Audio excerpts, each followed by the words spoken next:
पूर्व मुख्यमंत्री एवं नेता प्रतिपक्ष जयराम ठाकुर ने शिमला से जारी बयान में कहा कि भारत के यशस्वी प्रधानमंत्री नरेंद्र मोदी के तीसरे कार्यकाल का पहला बजट विकसित भारत के लक्ष्य को साकार करने की दिशा में एक मील का पत्थर है। इस बजट में सरकार ने सभी वर्गों के सशक्तिकरण के लिए प्रभावी कदम उठाए हैं।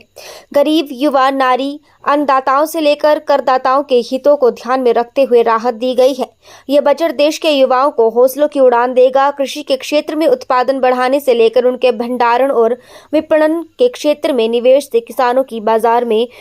पकड़ और मजबूत बनेगी, जिससे वो अपनी शर्तों पर अपने उत्पादों को बेच सकेंगे। ये बजट नवीनीकरण ऊर्जा स्रोतों के अधिकाधिक दोहन के साथ पर्यावरणीय हितों के संरक्षण पर आधारित है। जयराम ठाकुर ने कहा कि भारत में मैन्युफैक्चरिंग के क्षेत्र में अपार संभावनाएं हैं। इस सेक्टर में केंद्र सरकार द्वारा किए गए निवेश से एक तरह का रोजगार के करोड़ों अवसर सृजित होंगे और आत्मनिर्भरता का लक्ष्य प्राप्त होगा। मुद्रा लोन की सीमा बढ़ाकर 20 लाख रुपए कर दी गई है। स्टार्टअप इकोसिस्टम को सुदृढ़ करने के लिए एंजल टैक्स समाप्त कर दिया गया है। माता पिता और अभिभावकों को योगदान के लिए नई योजना NPS वात्सल्य शुरू की जाएगी। आज मोदी जी के नेतृत्व में तीसरी बार सरकार बनने के पश्चात पहला बजट प्रस्तुत किया गया और जो बजट प्रस्तुत किया गया उसके लिए मैं प्रधानमंत्री जी को और वित्त मंत्री जी को बहुत बहुत बधाई देता हूं। यह बजट सभी वर्गों का हित रखने वाला बजट प्रस्तुत हुआ है और इसमें खास तौर से जिस बात को मैं कह सकता हूं कि यूथ के लिए जॉब अपॉर्चुनिटीज पर फोकस करके जो है वो ज़्यादा मदद करने का रास्ता निकाला गया है और जिस तरह से 500 कंपनीज में 1 करोड़ से भी ज़्यादा यूथ को इंटर्नशिप और जिसमें 5,000 रुपये गवर्नमेंट देगी, ये एक बहुत बड़ी मुझे लगता है कि एम्प्लॉयमेंट जनरेशन की दृष्टि से जिस तरह से प्रधानमंत्री जी ने हमेशा कहा था कि नौजवानों को जॉब अपॉर्चुनिटी अवेल कराना ये हमारी जिम्मेदारी भी है और इसमें बहुत बेहतर ढंग से उन्होंने काम किया है। इसके लिए मैं बहुत बहुत बधाई देता हूँ। मुझे इस बात की भी प्रसन्नता है कि इस बार के इस बजट में एक और चीज़ जो कमिटमेंट प्रधानमंत्री जी ने की थी कि हम 3 करोड़ गरीब लोगों के लिए घर देंगे,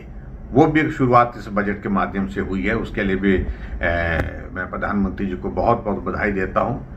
और उसी तरह से आगे बढ़ कर के मैं एक चीज़ और ज़रूर मैं कहना चाहूँगा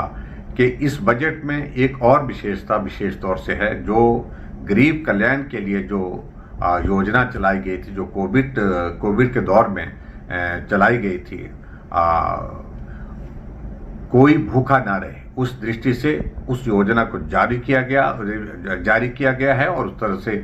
ये भी एक बहुत बड़ी बात उस बजट के प्रावधान में हम देख रहे हैं। और मैं इस बात को भी देख रहा हूं कि हिमाचल प्रदेश में जो नुकसान हुआ था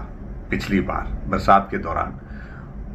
उसमें हमेशा कांग्रेस के लोग शोर डालते रहे कि हमें कुछ नहीं मिला, यही शोर डालते रहे। अब की बार विशेष तौर से इस बजट में जिक्र हुआ है कि हिमाचल प्रदेश में जो नुकसान हुआ है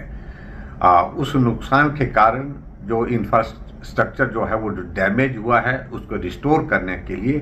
केंद्र से अलग अलग मदों में जो योजनाएं हैं उन योजनाओं में मदद मिलेगी, यानी कि हिमाचल प्रदेश को उस तरह से मदद मिलेगी ताकि गरीब लोगों के लिए और उसके साथ साथ में दूसरे जितने भी हमारे जो इंफ्रास्ट्रक्चर को जो डैमेजेस हुए हैं उसको रिस्टोर करने के लिए बहुत बड़ी मदद मिलेगी। इसके लिए भी मैं प्रधानमंत्री जी का बहुत आभारी हूँ। मैं इस बात को भी देख रहा हूँ कि एक और प्रोविज़न उसमें देखा मैंने कि 1.5 लाख करोड़ रुपए का प्रावधान जो पर्टिकुलरली जो इंटरेस्ट फ्री लोन्स जो है वो जिसमें 50 साल तक वो लोन वापस करना पड़ता है और बिना इंटरेस्ट के करना पड़ता है, ये एक बहुत बड़ी राशि रखी गई है। इस राशि में से इसका आवंटन प्रदेशों को जब होता है तो स्वाभाविक रूप से हिमाचल प्रदेश के हिस्से में भी बहुत कुछ उसमें आएगा, ऐसा मुझे पूरा भरोसा है। रेलवे इंफ्रास्ट्रक्चर को स्ट्रेंथन करने के लिए बहुत बड़े बजट का प्रावधान किया गया है, लगभग 11 लाख करोड़ रुपए का। इससे हमको उम्मीद लगती है कि हिमाचल जैसे छोटे से प्रदेश के लिए जहां रेल एक बहुत बड़ी अपॉर्चुनिटी होगी हम सब के लिए, रेल लाइनें भी आगे बढ़ेगी और रेल का इंफ्रास्ट्रक्चर भी मजबूत होगा पूरे देश भर में। ये भी एक बहुत बड़ी हमारे लिए एक बहुत बड़ी खुशी की बात है। मैं इसके अतिरिक्त और चीज देख रहा हूं कि प्रधानमंत्री ग्राम सड़क योजना को अब क्लोज करने की दिशा में चीजें आगे बढ़ रही थी, लेकिन अब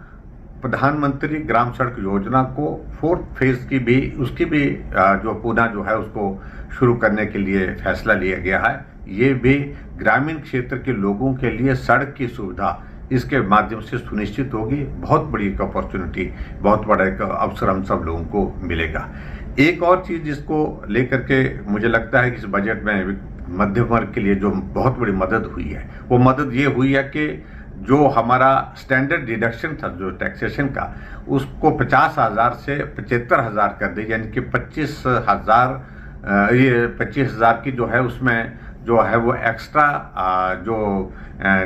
डिडक्शन जो है वो उसमें लाभ मिला है। तो बहुत सारे हमारे जो मध्यम वर्ग के जो हमारे चाहे वो कर्मचारी है चाहे दूसरे हमारे साथी हैं, उनको भी उसमें बहुत बड़ा लाभ मिलेगा। कुल मिलाकर अगर मैं कहूँ, किसानों के लिए, बागवानों के लिए इस बजट में बहुत बड़ा फोकस दिया गया है और ये बजट सबके हित के लिए है और मैं इस बजट का हृदय से अभिनंदन करता हूँ, स्वागत करता हूँ। निश्चित रूप से हिमाचल जैसे स्टेट के लिए भी इसमें विकास के रास्ते बहुत सारे खुलेंगे और एक बार फिर से प्रधानमंत्री नरेंद्र मोदी जी का और वित्त मंत्री निर्मला सीतारमण जी का अभिनंदन, उनका धन्यवाद और इस बजट प्रस्तुत करने के लिए बहुत बहुत बधाई।